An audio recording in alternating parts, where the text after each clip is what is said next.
Hello, YouTube family. Auntie is here. Look at me. I live in Philly. I'm an Eagles fan. Auntie is here. I'm Patty Jackson. I'm your auntie of pop culture. And whoo, we got some stuff to talk about today. Come on, let's give out a hug. Let's give out a hug.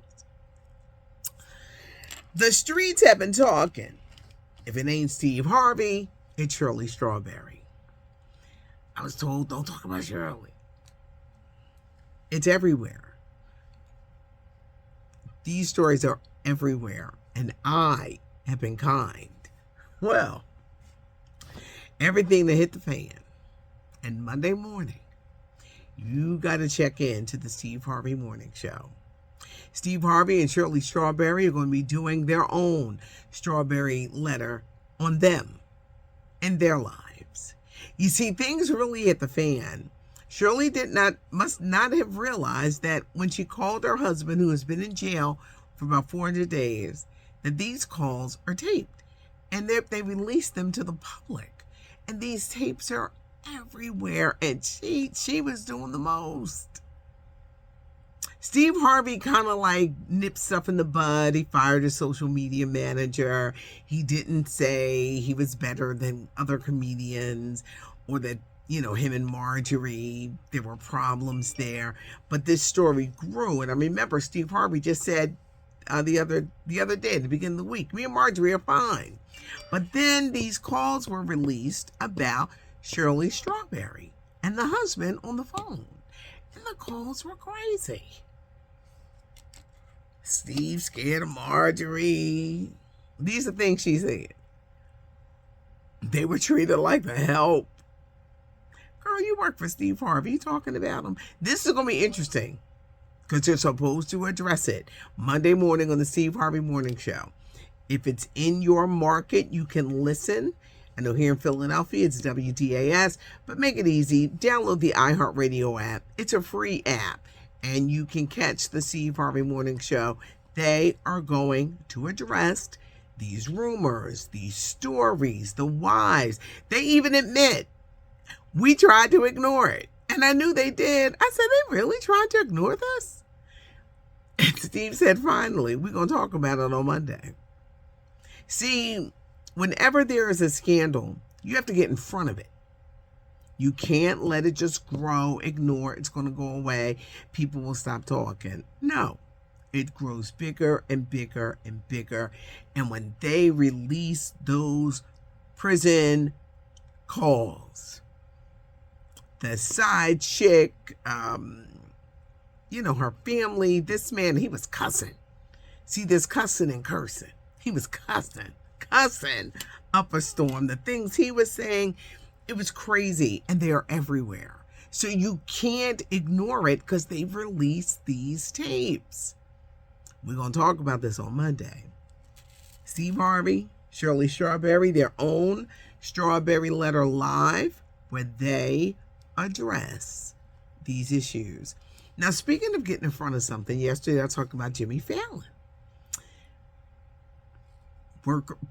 Ex-workers went to the Rolling Stone magazine and said it's a toxic work environment. It's terrible. We had to leave for our mental health.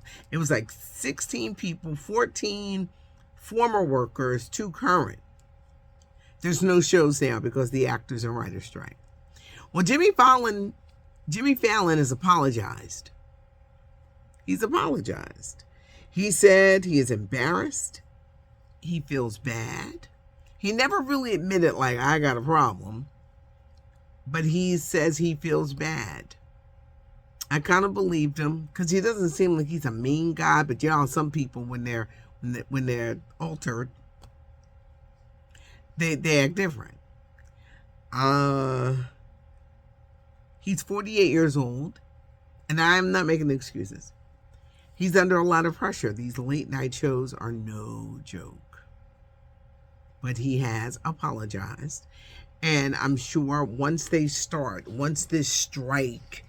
is over, he'll address it.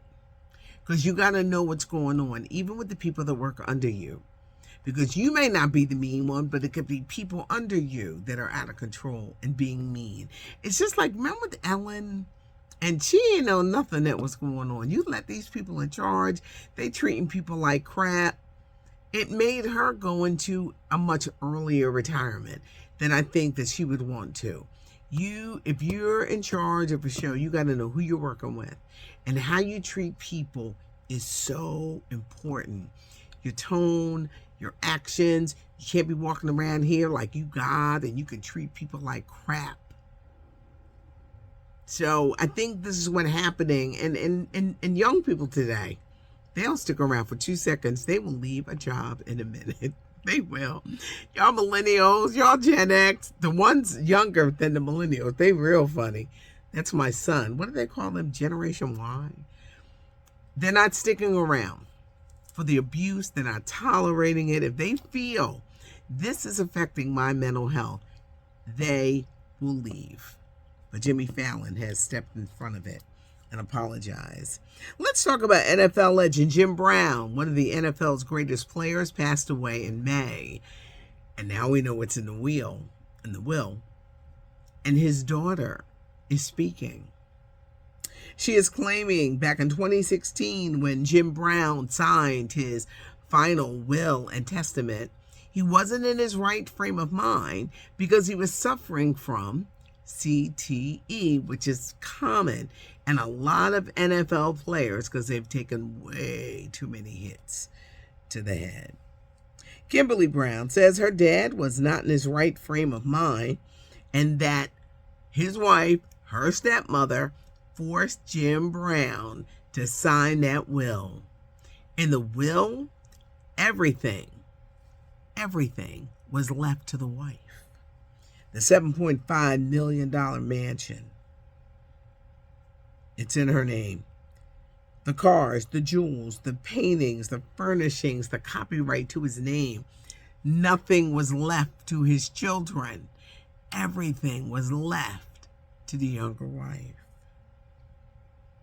She said at the end of his life, he suffered from hearing loss and mobility. Jim Brown had a spectacular career, all with the Cleveland Browns in the NFL. He retired at the age of 30 and then went on to a great movie career. Any Given Sunday, Three the Hard Way, The Dirty Dozen. He was in a lot of movies. But the end of his life, his daughter says, he was sick. And he wasn't in the right frame of mind to sign this will. She is contesting the will because she and brothers and sisters got nothing. But the wife, the stepmother, she got everything. This is going to be interesting. This Sunday, the MTV Video Music Awards hosted by Nicki Minaj. She's hosting, she's performing. Diddy, Puffy, is getting the MTV Global Icon Award. He too is performing. Everyone is wondering, now that he gave Mace back the publishing rights, will Mace show up, perform? Will they perform together? Will we get a... it's on the tip of my tongue. Will we get a Bad Boy reunion? We're going to see MTV Music Awards on Sunday night. Let's talk babies. Don't be surprised if Beyonce is having baby number 4. She could. Maybe not, but she could. And I'm hearing that Nick Cannon, baby number 13, could be on the way. I'm so sick of Nick. These babies. Mark Anthony got a star on the Hollywood Walk of Fame. And one of the big sports highlights this weekend, Coco Gauff. This is going to be our first U.S. Tennis Open final. Will she win on Saturday night? So there's a lot of sports. My Eagles are playing the Patriots. It's a Sunday afternoon game. Sunday night football is going to be hot. Monday night football is back as we approach the fall season. I love sports stuff. There is a weekend edition. A young lady, LaShawna Simon, she puts everything together. So check that out. It's going to be on the way. Have a great weekend. Subscribe to the channel so you don't miss anything. Give us a thumbs up. Leave your comments. Make sure you check out the Steve Harvey Morning Show on Monday because he and Shirley are going to address all the rumors, because now they the story. Steve Harvey Morning Show, you can catch it on the free iHeartRadio app. It's absolutely free for those who are like, Steve Harvey's not my market. Steve Harvey Morning Show. Download the free iHeartRadio app. Have a great weekend, and thanks so much for hanging out and joining us. There's curls, there's scoop, there's big hair. You don't know what kind of wig I put on. It's just a lot. But have a good one, and thanks so much for joining me.